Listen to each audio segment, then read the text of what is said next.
In Sefer Bamidbar, in the fourth book of the Torah, the Jewish people, we have wandered for 40 years. We're tired, we're hot, and we're awfully kvetchy. We finally reached the wrong side of the Jordan River. Moses is excited to gaze into Eretz Yisrael for the first time. And it's precisely at that moment that two tribes decide to approach him and to announce their change of plans. The tribes of Reuven and Gad explain that they know that they're supposed to enter the promised land with everyone else. But they like the schools and their jobs and their sports teams. It's comfortable where they are. After 40 years of walking in circles in the hot desert sand, they don't want to enter the promised land. Moses loses his mind. God becomes furious.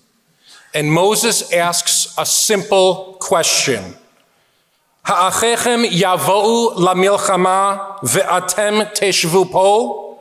Will your brothers go to war inside the land while you live here outside? So they reach a deal. Whenever the Jews inside the land of Israel need help, the Jews living outside the land of Israel will show up and help. My friends, we are the inheritors of that ancient promise. For most of our lives, thank God, Israel has not required that kind of help. Then on October 7th, we watched a scale of barbaric violence that we had never witnessed, especially in color, in real time, beamed into the cell phone in my pocket, as well as in the pockets of my young children.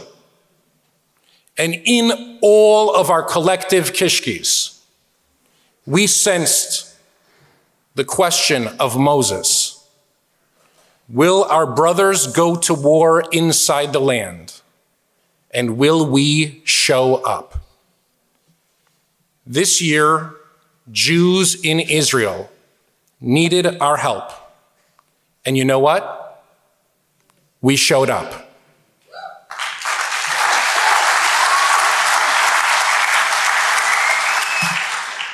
We contributed money. We sent clothing.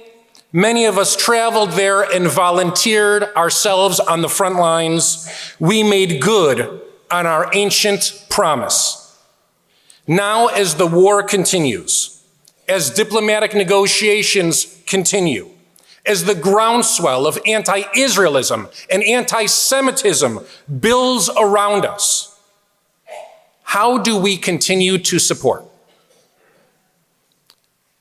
We do what we always do. We look to the texts of our ancient tradition.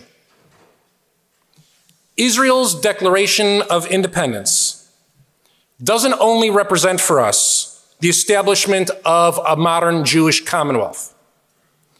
It's not merely a bureaucratic memo. It is the newest addition to our canon of holy documents. To prove the point, the Declaration was inscribed on parchment like our sanctified scrolls in the ark behind me.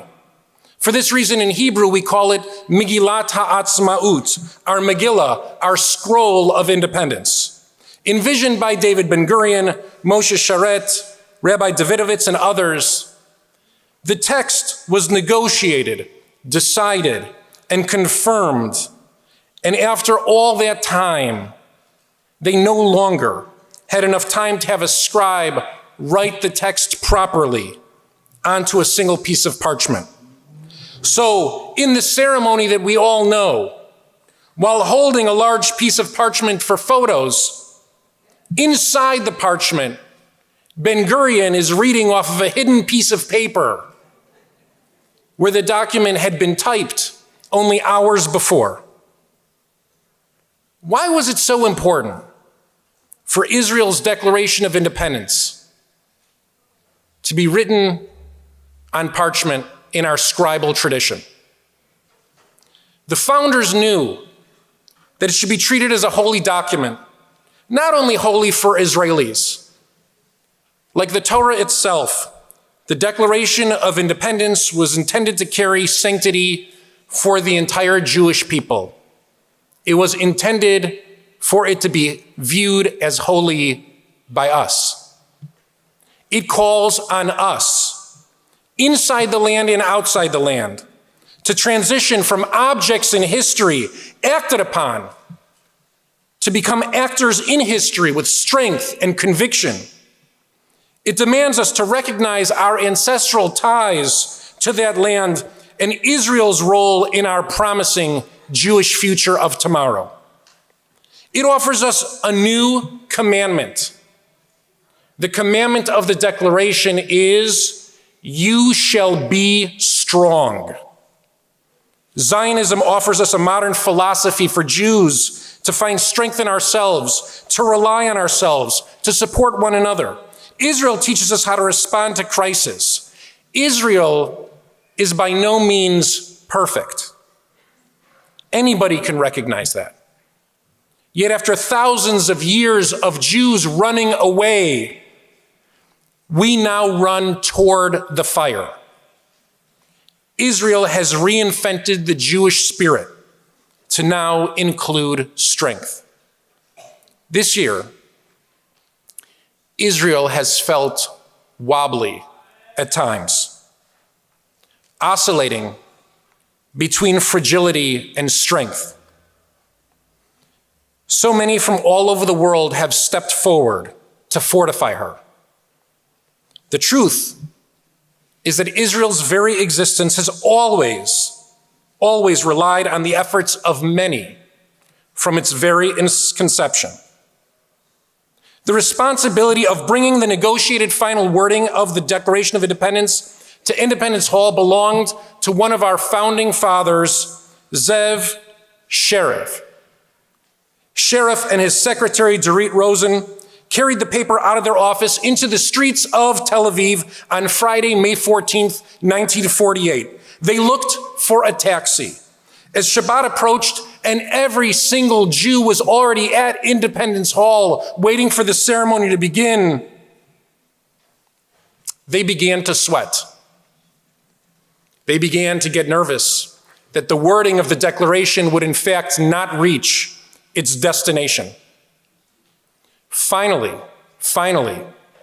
they saw a taxi in the distance approaching, and they walked into the center of the street to block its path. And miraculously, especially if you've seen taxis drive in Israel, miraculously, the taxi stopped before hitting them. The driver looked angry, annoyed, nervous. They jumped into the back seat and informed the driver, "Today is your lucky day. You're driving the Declaration to Independence Hall." The driver, who was a newly arrived Jewish immigrant, turned around and let out a sigh of relief. "Thank goodness," he replied. "I thought you stopped me because you knew that I didn't yet have a driver's license."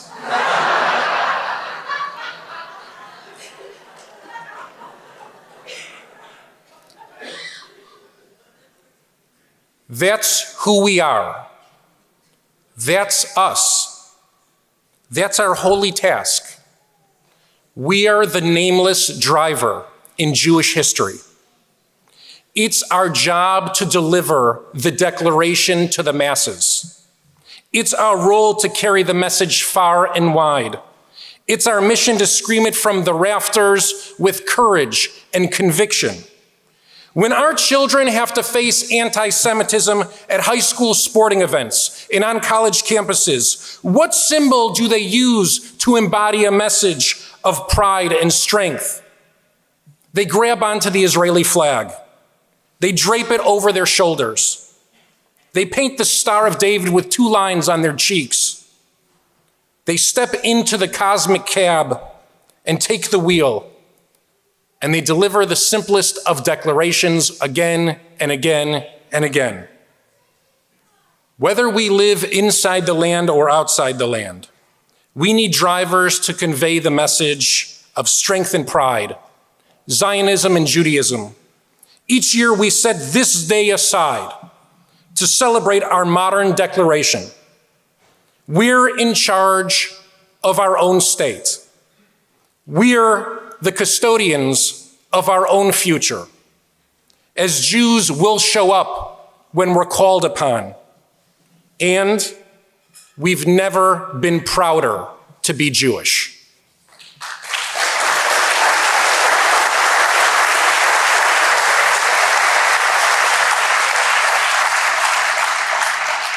Spread the message of the Declaration throughout the world as an expression of Jewish strength and support, pride and pleasure. By doing so, we fulfill our ancient promise to Moses. We fulfill our ancient commitment to one another. Israel will never be alone as long as we've got the wheel. Now it's up to us to never let go. Happy birthday, Israel. Yom Huledet Sameach. We love you.